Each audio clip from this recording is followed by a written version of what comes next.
Hello दोस्तों, नमस्कार। अंजना कुमारी channel में आपका स्वागत है। दोस्तों, आज हम बात करें हरियाणा के अंदर एक टीचिंग से संबंधित एक न्यूज़ है, उसके बारे में चर्चा करेंगे। लेकिन उससे पहले अगर आपने चैनल को लाइक नहीं किया तो लाइक करें, शेयर करें और सब्सक्राइब करें। और अगर टीचर संबंधी किसी प्रकार की इन्फॉर्मेशन अगर आप चाहते हैं तो ऑल इंडिया लेवल पर चैनल को सब्सक्राइब जरूर करें। और दोस्तों, वीडियो को लास्ट देखिए। आज जो भी एडवर्टाइजमेंट आई है उसके बारे में हम पूरे विस्तार से चर्चा करेंगे। जो उसका ऑफिशियल नोटिफिकेशन है उसके बारे में कंप्लीट चर्चा करेंगे। किस चीज़ की वैकेंसी निकली हुई है उसके बारे में देखते हैं अभी। तो दोस्तों, ये वैकेंसी निकली हुई है चौधरी बंसीलाल विश्वविद्यालय भिवानी के अंदर, जो आपकी यूनिवर्सिटी है चौधरी बंसीलाल यूनिवर्सिटी भिवानी के अंदर, हरियाणा के अंदर। उसकी जो requirement of the teaching staff of regular base की टीचिंग की वैकेंसी इसके अंदर निकली हुई है। ये इसका एडवर्टाइजमेंट है। एडवर्टाइजमेंट की नोटिस है CBLU 1/2022। Applications are invited on the present application form available on the website university website form for the eligible candidate the appointment to post of the professor, associate professor और assistant professor की vacancy निकली हुई है। किस चीज़ की निकली हुई है? यूनिवर्सिटी के अंदर प्रोफेसर की टीचिंग स्टाफ की वैकेंसी आपकी प्रोफेसर की हैं, ठीक है। उसके बाद एसोसिएट प्रोफेसर की है और असिस्टेंट प्रोफेसर की वैकेंसी निकली हुई है। उसके बाद में जो on the department of the regular basis है ये, ठीक है। Department of the university the last date of submission application along with the 8/2/2022 up to 5 PM, यानी 5 बजे तक का टाइम है आपको। 8 फरवरी तक का टाइम है, इसका लास्ट डेट है, ठीक है। और PM detail available on the website civil.ac.in पे आप चेक कर सकते हैं। उसके बाद में अभी इसके जो ऑफिशियल नोटिफिकेशन उसके ऊपर चर्चा करते हैं। इसके अंदर ये वैकेंसी आपकी है चौधरी बंसीलाल यूनिवर्सिटी भिवानी के अंदर। ये सबसे पहले तो प्रोफेसर की वैकेंसी है फार्मास्यूटिकल साइंस के अंदर, ठीक है। प्रोफेसर की वैकेंसी जनरल कैटेगरी की है, रेगुलर बेसिस की है, ठीक है। उसके बाद फिजिकल एजुकेशन के अंदर है एसोसिएट प्रोफेसर की, ठीक है। एक वैकेंसी है जनरल कैटेगरी रेगुलर बेसिस की। उसके बाद में बोटनी के अंदर है आपकी असिस्टेंट प्रोफेसर की है। जनरल की एक है, PW1 जनरल की एक है, ठीक है, रेगुलर बेसिस की है। यानी PWD कैटेगरी के अंदर है और जनरल की है, एक वैकेंसी है। उसके बाद कॉमर्स के अंदर है असिस्टेंट प्रोफेसर की SC कैटेगरी की एक वैकेंसी है। उसके बाद में केमिस्ट्री के अंदर असिस्टेंट प्रोफेसर जनरल कैटेगरी की एक वैकेंसी है। उसके बाद में इंग्लिश के अंदर असिस्टेंट प्रोफेसर की BCA कैटेगरी है, उसकी एक वैकेंसी है रेगुलर बेसिस। उसके बाद ज्योग्राफी की है असिस्टेंट प्रोफेसर EWS की एक है और जनरल की एक है। उसके बाद में हिस्ट्री के अंदर आपकी एक SC कैटेगरी की रेगुलर बेसिस। उसके बाद हिंदी के अंदर आपकी असिस्टेंट प्रोफेसर SC कैटेगरी एक वैकेंसी। उसके बाद फिजिक्स के अंदर असिस्टेंट प्रोफेसर BCA कैटेगरी की एक वैकेंसी है। उसके बाद पॉलिटिकल साइंस की assistant professor ESM ex serviceman की एक वैकेंसी है। उसके बाद में फिजियोलॉजी, इसके अंदर असिस्टेंट प्रोफेसर EWS की एक है, एक जनरल की है, ठीक है। जूलॉजी के अंदर असिस्टेंट प्रोफेसर की एक वैकेंसी है रेगुलर। इन जितनी भी सारी वैकेंसी है आपकी कॉन्ट्रैक्ट बेस की नहीं है, रेगुलर बेस की आपकी वैकेंसी है। यानी आपकी गवर्नमेंट वैकेंसी है, ये नहीं कि आपकी कॉन्ट्रैक्ट की, ये ओनली रेगुलर बेस की वैकेंसी निकली हुई है। उसके लिए जो आपका क्राइटेरिया है वो देख लेते हैं, पे स्केल देखते हैं क्या है इसके अंदर। आपका पे स्केल असिस्टेंट प्रोफेसर के लिए आपका लेवल 14 के अकॉर्डिंग आपको पे स्केल जो मिलेगी सैलरी। उसके बाद एसोसिएट प्रोफेसर की आप लेवल 13A के, और जो असिस्टेंट प्रोफेसर आप लेवल 10 के अकॉर्डिंग आपको सैलरी यहाँ पे मिलेगी। उसके बाद में क्वालिफिकेशन क्राइटेरिया क्या है वो देख लेते हैं। आपका यहाँ पे क्वालिफिकेशन क्राइटेरिया आपका देखते हैं। क्वालिफिकेशन क्राइटेरिया आपका post of the assistant professor के लिए। तो इसके अंदर क्या है, आपको shoulder of PhD qualification in आपकी PhD होनी इसमें अनिवार्य है, ठीक है। PhD shall be mandatory in qualification of the appointment of professor के लिए, ठीक है। और आपके लिए यहाँ पे 10 ईयर का एक्सपीरियंस, टीचिंग एक्सपीरियंस भी यहाँ पे मांग रखा है, ठीक है। और उसके बाद में ए minimum score of 10 in the academic profession of the APA based on the performance. जो भी आपका स्कोर होता है उसके बेस पे भी आपका जो AP स्कोर है वो भी काउंट यहाँ पे किया जाएगा। और एक्सपीरियंस जो स्कोर आपका एक्सपीरियंस है वो 10 ईयर का, ठीक है।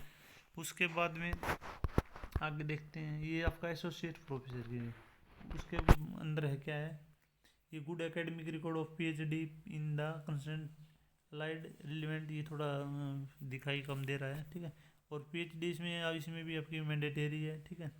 पीएचडी की degree shall be mandatory in qualification for the candidate of the appointment on the associate professor through direct recruitment के लिए, ठीक है। Master degree with at least 55% marks, और यानी आपके मास्टर डिग्री के अंदर 55% आपके मार्क्स यहाँ पे मांग रखे हैं, और मिनिमम ऑफ 8 ईयर एक्सपीरियंस यहाँ पे आपका जो रेगुलर बेसिक टीचिंग का है वो यहाँ पे मांग रखा है। उसके बाद में और जो APS स्कोर है वो भी है इसमें, वो अपना चेक कर लेना। उसके बाद में यहाँ पे असिस्टेंट प्रोफेसर के लिए लेते हैं।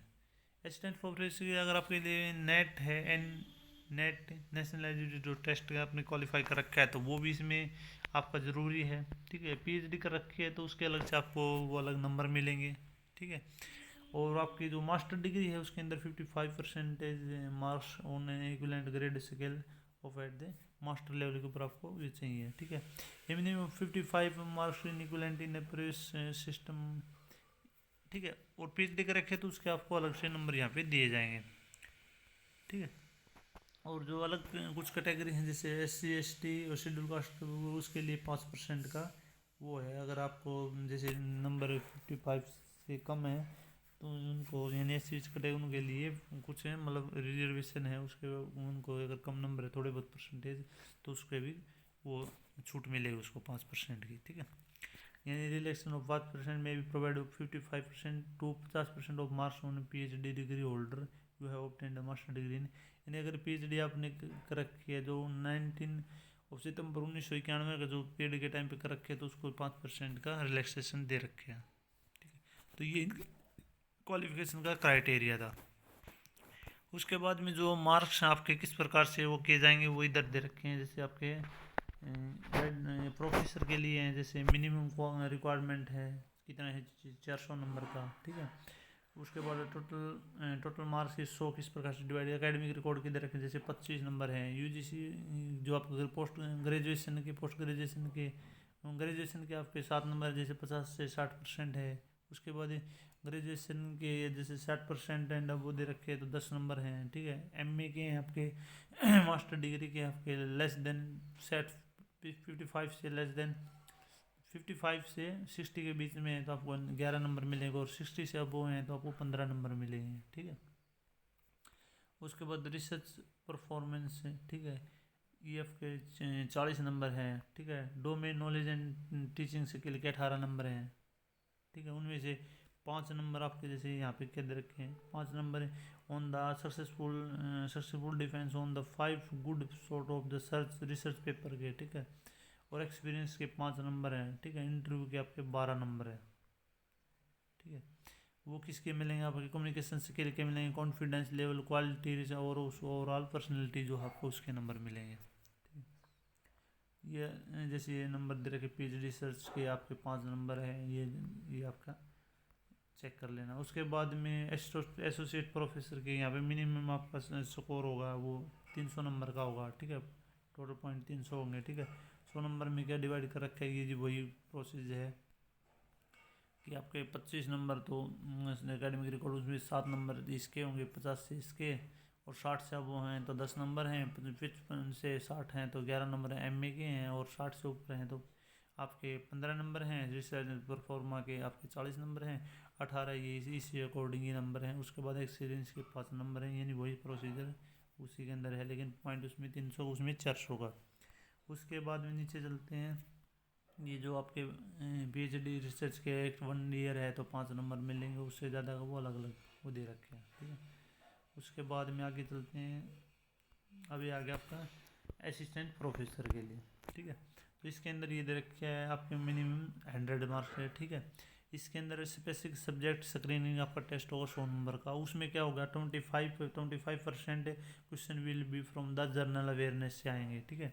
ड्यूरेशन ऑफ 90 मिनट या 90 मिनट का very short answer type question objective type भी आपका टेस्ट होगा। इसके अंदर ये क्वेश्चन होंगे 25% क्वेश्चन आपके विल बी जर्नल अवेयरनेस से होंगे, ठीक है। 100 नंबर में से 25 के जर्नल अवेयरनेस, बाकी आपके जो सब्जेक्ट स्पेसिफिक होगा वो होगा। ठीक है। उसके बाद the candidates will be short listed for the one post 15 candidate होंगे, ठीक है, and for every additional post 5 candidates, यानी आपके अगर एक पोस्ट के लिए 15 कैंडिडेट आपके शॉर्ट लिस्टेड किए जाएंगे। For the additional of for 5 candidate will be called for interview on the basis of the merit of the screen test, यानी स्क्रीन जो टेस्ट है उसके मेरिट बेस पे आपका आगे का जो है वो 15 कैंडिडेट पोस्ट के लिए बुलाए जाएंगे और एडिशनल 5 कैंडिडेट वो इंटरव्यू के लिए बुलाए जाएंगे। देयर विल बी 125 यानी 1/4 यहाँ पे नेगेटिव मार्किंग आपकी यहाँ पे होगी, ठीक है।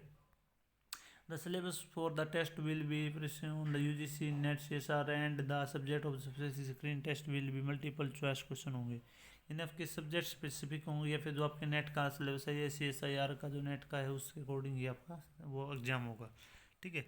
इसके अंदर क्या होगा, जो क्राइटेरिया क्या है और मार्क्स किस प्रकार से डिस्ट्रीब्यूशन, जो एकेडमिक रिकॉर्ड के आपके 50% लगेंगे, ठीक है।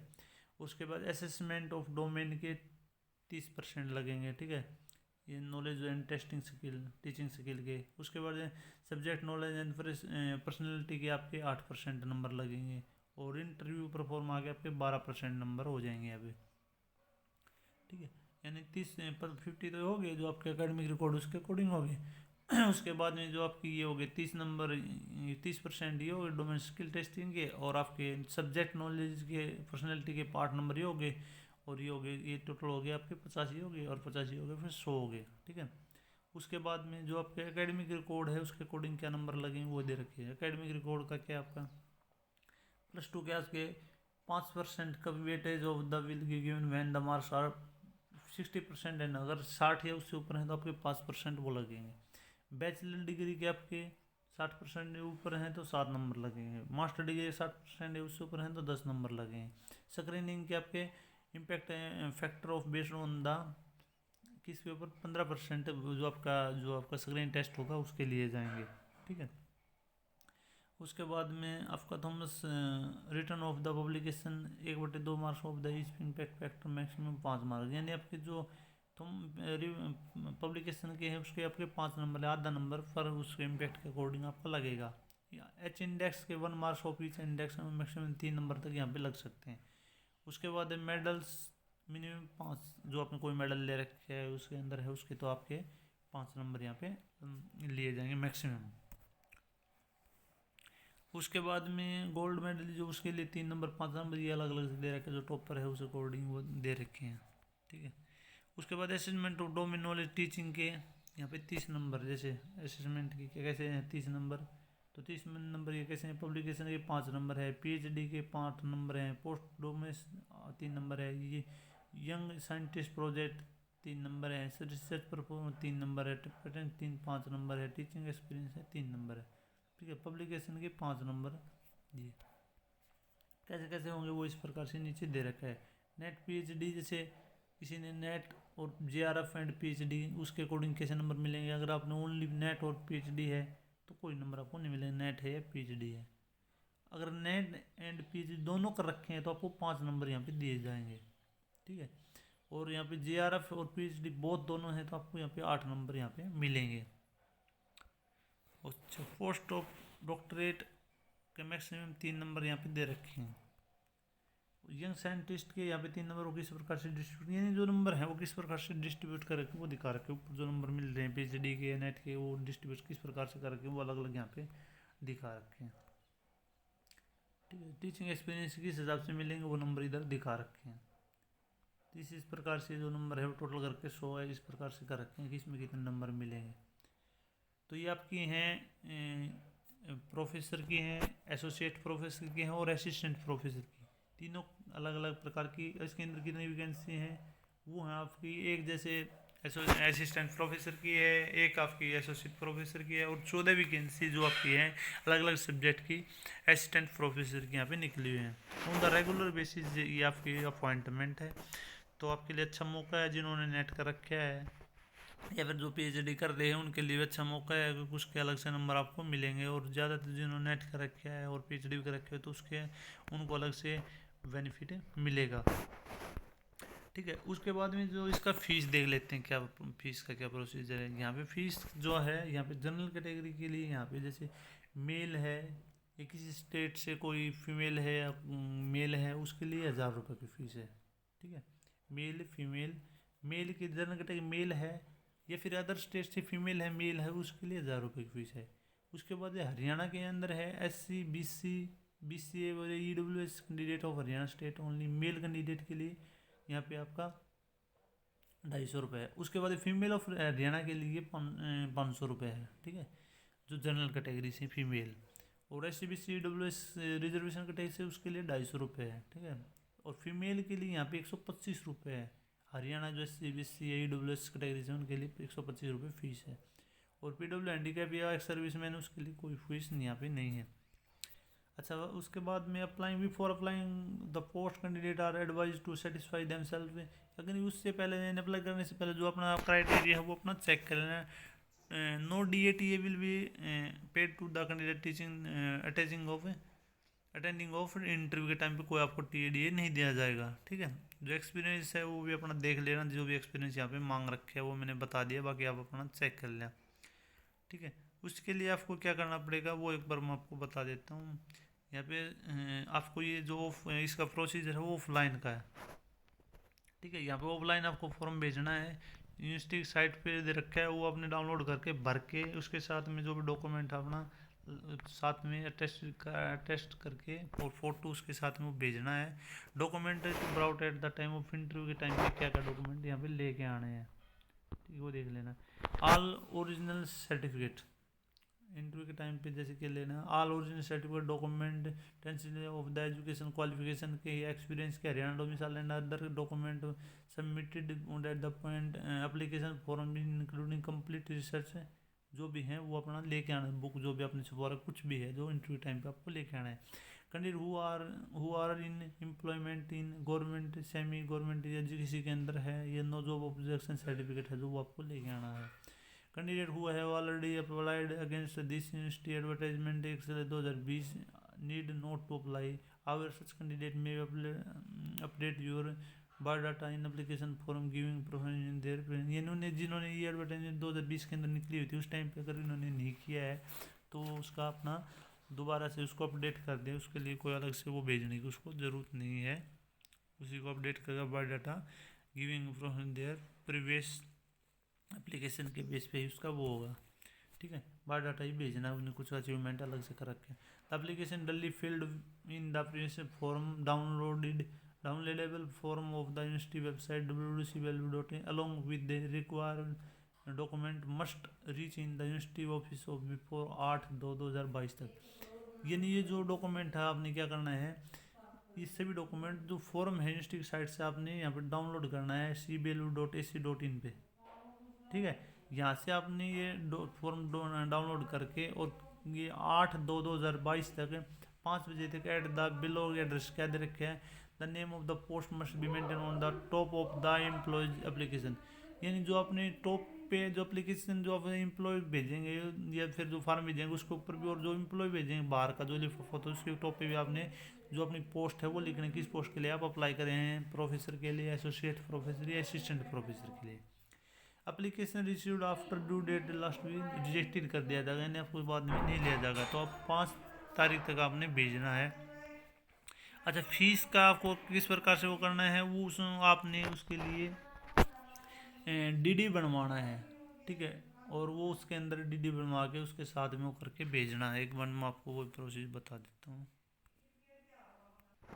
तो ये हमने चर्चा की, आपने जैसे जो फीस है उसका DD बनवा के और जितने भी लोग ये फॉर्म भर के जितने भी डॉक्यूमेंट जो अपनी कुछ भी अचीव कर रखे हैं, जितने भी PhD अगर जो भी हैं वो आपने इसके साथ में लगा के और एम्प्लॉय में डाल के आपको वहाँ पे पोस्ट करने हैं, और कब तक जो एड्रेस है वो आपको बता दिया गया। ये आपको भेजना है 8 फरवरी से पहले 8 फरवरी लास्ट है, 5 बजे तक आपका वहाँ पर पहुँच जाना चाहिए। ठीक है, तो दोस्तों ये थी आज की वीडियो जो हमने आपके साथ में जो पोस्ट निकली थी CBL चौधरी बंसीलाल यूनिवर्सिटी की जो निकली वो हमने आपके साथ में चर्चा की, प्रोफेसर की, एसोसिएट प्रोफेसर, असिस्टेंट प्रोफेसर की। तो जो भी एलिजिबल कैंडिडेट हैं वो इसके लिए अप्लाई कर सकते हैं, आपके लिए अच्छा मौका है यूनिवर्सिटी के अंदर जॉब करने का। और वीडियो को ज़्यादा से ज़्यादा शेयर करें ताकि ये सभी लोग इसका फ़ायदा उठा सकें। और अगर कुछ कन्फ्यूजन है तो आप कमेंट करें, अगर कुछ सुझाव देते हैं तो उसके लिए भी कमेंट करें, और वीडियो को लाइक करें, क्योंकि उससे एक हमारी हौसला अफजाई होता है, उससे हम नेक्स्ट वीडियो के लिए प्रमोट होते हैं कि हम उसको मतलब एक मोटिवेशन आता है। ठीक है, और वीडियो देखने के लिए धन्यवाद।